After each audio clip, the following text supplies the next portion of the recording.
I'm Josie Hawkins, and welcome to my presentation. Today, I'm going to talk to you guys about South Korean esports dominance and present some of the reasons I've uncovered for their astounding worldwide success. To start, I'd like to quickly showcase the number of titles they've won in some of the most popular games. In StarCraft Brood War, South Korea had unmatched success. They were mostly just competing against each other for titles in this game. In StarCraft 2, an updated version of the previous, the most popular modern RTS, Korea again experienced unmatched success. They only lost one title to a really elite Finnish player. In League of Legends, other countries are more competitive, but South Korea claims more than half of this game's championships. And other countries that have won often have had up to 2 Korean players on their rosters. Since South Korea is a relatively small country, how are they able to achieve this much international success in esports? After Korea was liberated from Japanese colonial rule, the Korean government banned a lot of Japanese cultural elements, including their video games. This led Koreans to prefer multiplayer competitive games like StarCraft from the US due to lack of competition from popular Japanese single-player games. PC bongs make the internet and computers accessible to a wide audience. You can just walk in and play games. They also foster competition by holding tournaments.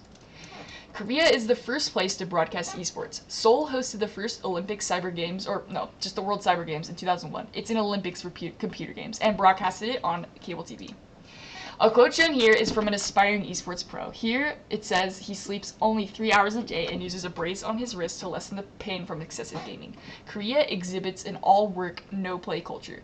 Korean culture is a culture of excellence and competition. Korean sports, school, and music are all highly competitive, and this creates a competitive environment for computer games as well.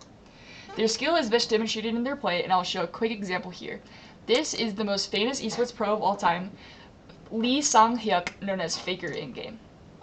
I apologize for not explaining this clip fully for those of you who are not familiar with this game, but just know that here, Faker makes a very risky play and uses extremely creative tactics to catch his opponent off guard and kill him, leading his team to win. His practice certainly paid off, and it's demonstrated here. Push too far forward for Faker, but there's the flash and the ultimate. First blood going over to Faker. Moving on to another reason for their success, South Korea was also one of the earliest places in the world to recognize esports as a professional, viable career.